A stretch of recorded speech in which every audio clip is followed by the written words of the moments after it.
Hey guys, welcome back to Dinner Made Easy with Dina. Today we've got a really yummy treat for you.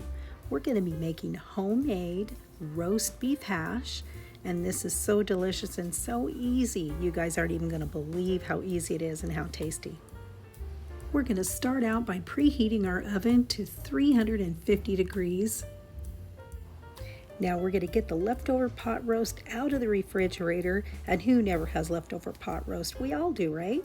So we're going to take that pot roast, all the vegetables and the gravy that's in that bowl, and we are going to grind it up. Now if you have a food processor, you can use the food processor and it'll take care of grinding it really quickly. But I've got a hand grinder and I'm going to show you how I'm going to use my hand grinder. Okay, now I'm all set to go, and I'm going to use a 9x11 pan, and I'm just going to start grinding everything up together. I'm going to put it together in this pan because I'm going to separate it out into freezer-sized containers. I'm going to cook a couple of them. I'm going to freeze a couple of them. These make really great grab-and-go meals. And the great thing about this is everything is already in this. You're going to have your carrots, your onions, your potatoes, your meat, even your gravy. The only thing that you might need to add to this, if you choose to, is maybe a salad on the side. Other than that, this is going to be a quick and easy dinner. It took me about 25 minutes from start to finish, and that includes the cooking time. Now, if you've never tried homemade roast beef hash, you really need to give this a try. It has so much flavor and it's unbelievable. And you can serve this for breakfast. You can serve it for dinner. You can serve it anytime you want to. This goes great in the morning with a couple of eggs and some toast. Or you can have it for dinner, like I said, with a salad on the side. But it's absolutely delicious. Now, if you don't have a way to grind up your vegetables and your meat, that's okay. You can just take a knife and you can chop it. You can chop it as thin as you want or do a rough chop and go with it that way. You could even fry it in a frying pan if you want to. But what really makes this turn out delicious is stirring in the gravy once you get all of your meat and vegetables grinded in there. Now, you just need to be careful not to add the gravy when you do this, because you just want enough gravy in there to moisten everything, but you don't really want to flood it out. So be really careful when it comes to that point. And as you can see, I'm using my hands because, well, they're about the best tool in the kitchen, and you can really get a good feel for just how much moisture you need in this. And another great thing, you don't have to season this. It's already been seasoned. And your gravy is already seasoned. So as you can see, I've just reached in and I'm giving myself a couple of nice spoonfuls of gravy, and I'm going to use my hands and I'm going to mix that all together until I get the consistency that I'm looking for.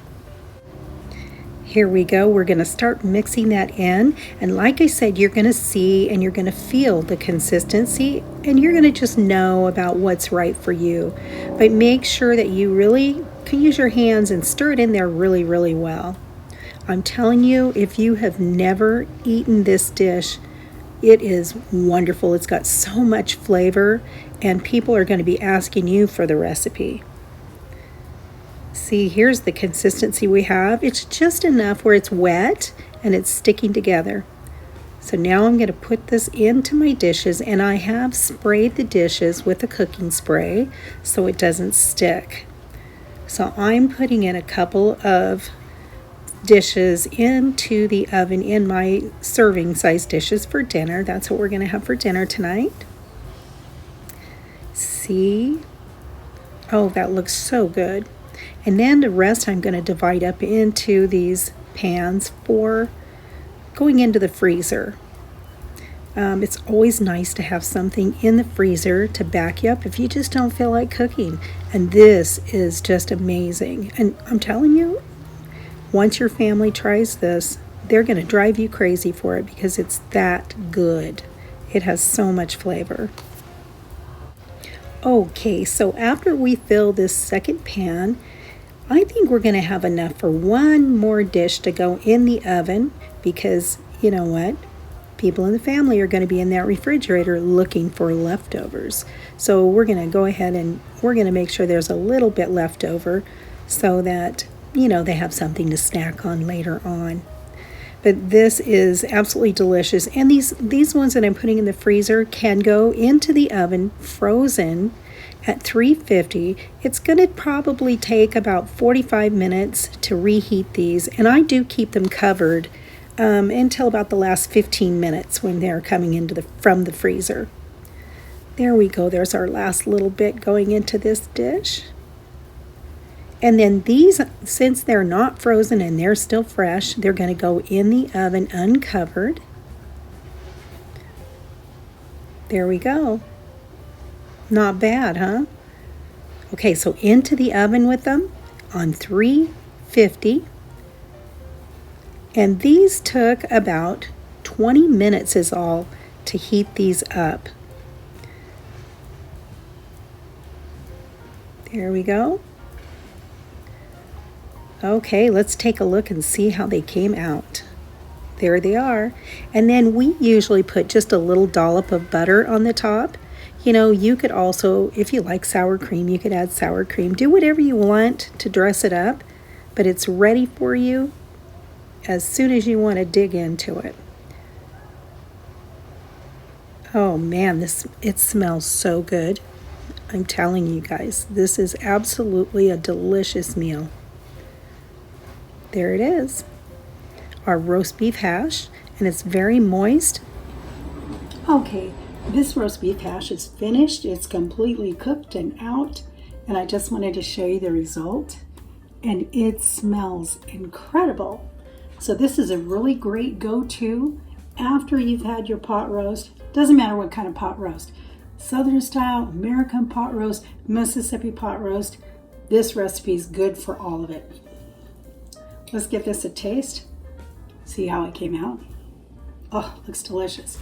Check out that bite. Oh.